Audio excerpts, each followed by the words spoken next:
Carbondale, though. We actually have meteorologist Maricela Vasquez.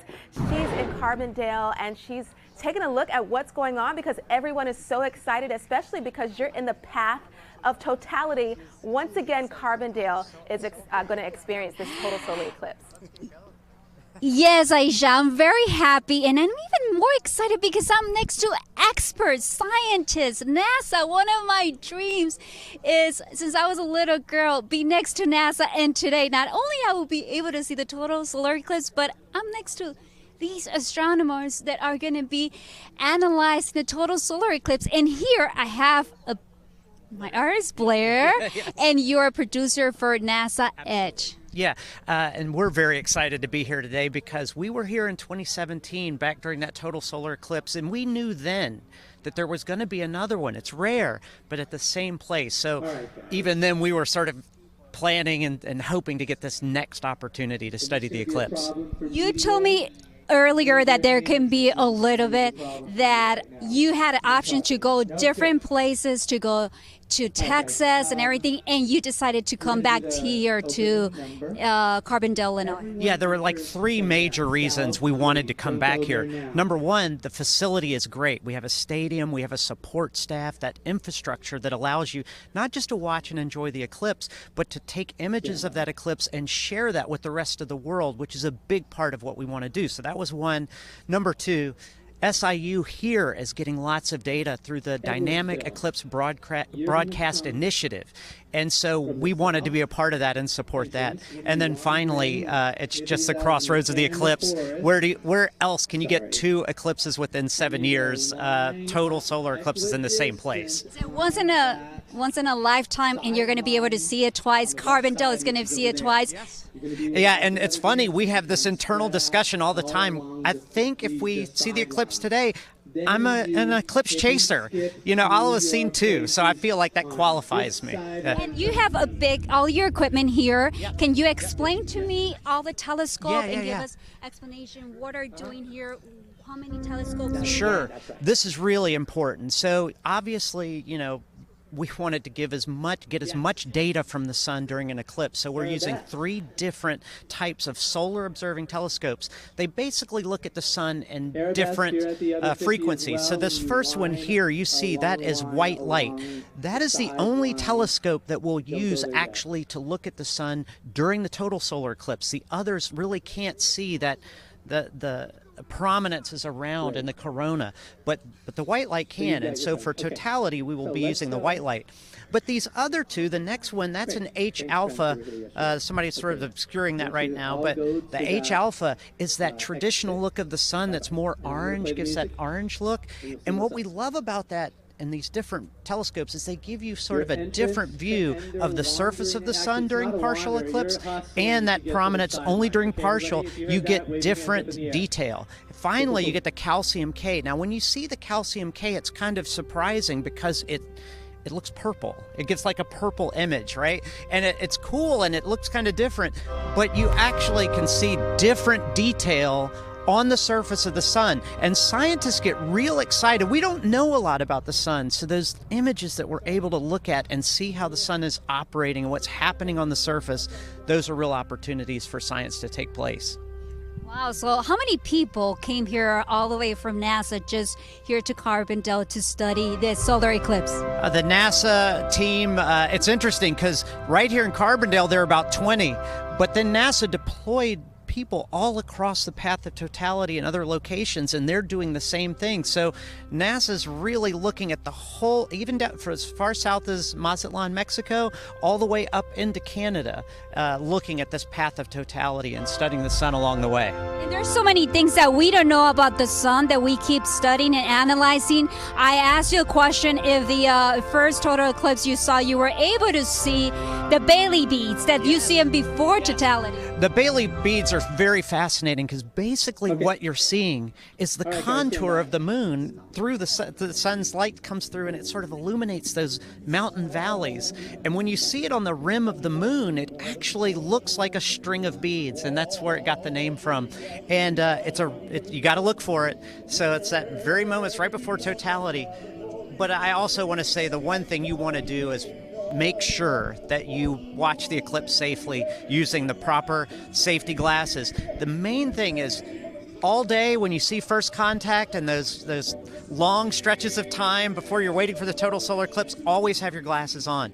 And only when the moon totally obscures the sun do you take off the glasses, and then you can watch it safely. But then once it starts to move off, you put them right back on. Now, Blair, a question. What was your reaction when you got to see your first total eclipse? They say people get so excited, people cry, people jump. I'm so excited. This is my first one, and I love space, and I cannot imagine being able to experience this. Well, there's one thing, like you said, just about anticipation. I mean, when we came in 2017, we had worked for over a year getting ready for things, So just finally getting to see it was amazing. But then the nature of it is so interesting.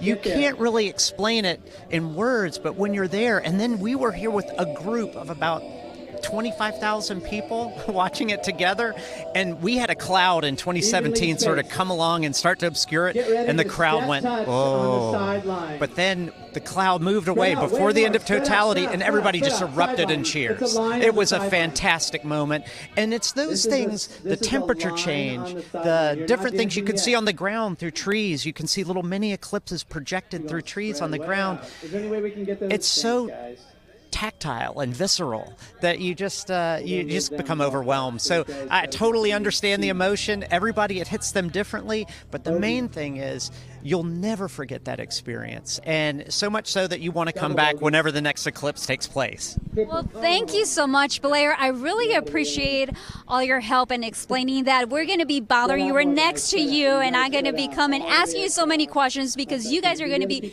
broadcasting through NASA, showing live images of the total solar eclipse with all the science. You have many scientists, astronomers all over the part of the totality. Mexico. I told my news director I should have gone to Mexico or to warm weather by the beach in Mazatlan.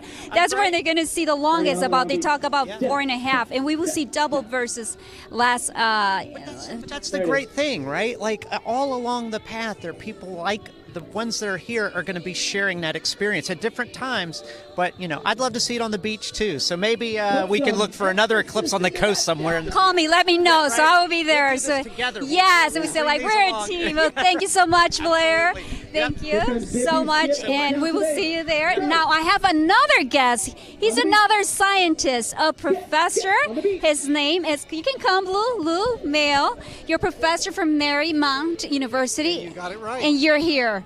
And tell us about why did you came here? I know you want to see the totality, but Carbondale, we're talking about this total solar eclipse is going to cover 13 states. 7 years ago, we had 3 years to plan at NASA. We had 3 years to plan our coverage of the total solar eclipse, and we evaluated 7 or 8 sites for people's ability to support this, and the infrastructure, and the chances for cloud cover, and all of these things. And Carbondale was clearly the right choice. So we picked Carbondale last time, and of course it turns out that this is the crossroads to the eclipse this time, and so we got to have a NASA grant that Blair is a part of, and a number of other great people, to bring the eclipse to America and bring all of heliophysics, the study of the sun, to America. How can you tell us a little bit in brief words so we can understand the science of the sun? We're still studying the sun. The surface temperature of the sun is 10,000 Fahrenheit. As you go deep, you're talking the hottest spot. It's about 26 million Fahrenheit. Very well. You're doing well. I passed my test, Professor. Right. So the sun is our star, and it's relatively close. Right. The nearest star besides the sun is Alpha Centauri, 26 trillion miles away. So here we have a chance to study a star up close.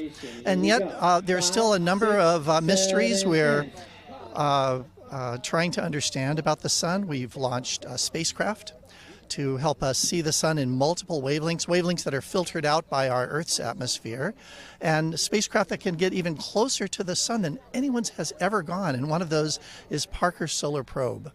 Parker Solar Probe, if you imagine, here we are on a football field, if you imagine the distance between the sun and the Earth is football field wide. The Parker Solar Probe is getting up to the 3-yard line.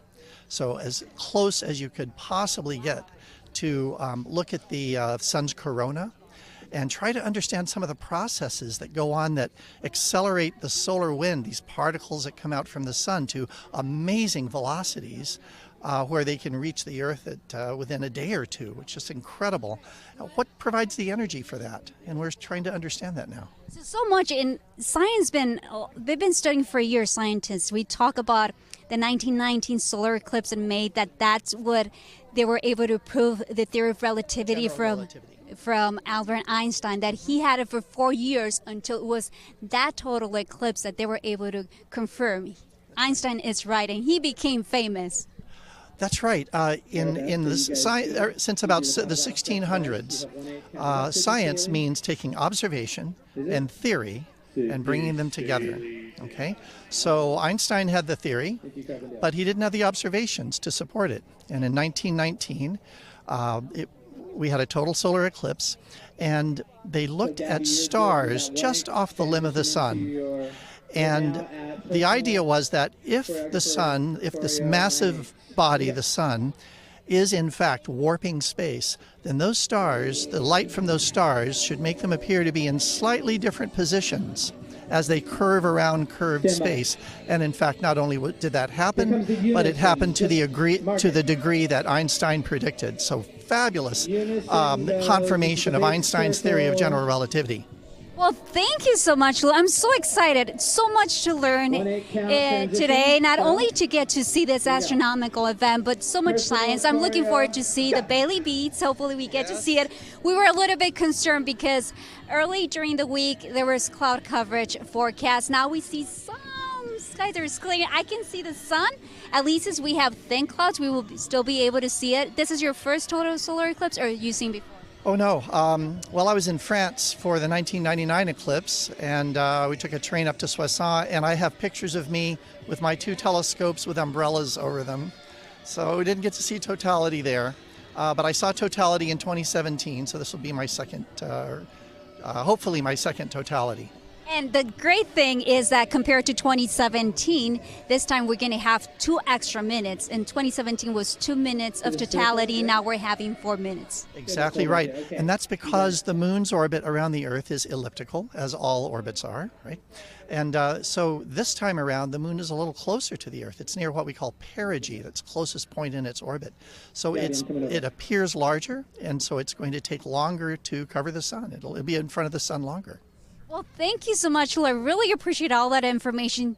A lot of things to learn here, Aisha. So we will continue here at Carbondale, Illinois, in southern Illinois, SIU, with a lot of experts, a lot of scientists here, and we're looking forward to bring you those live images of the total solar eclipse. They say the max will be around 2 o'clock. Well, thank you. Carbondale, which they will be experiencing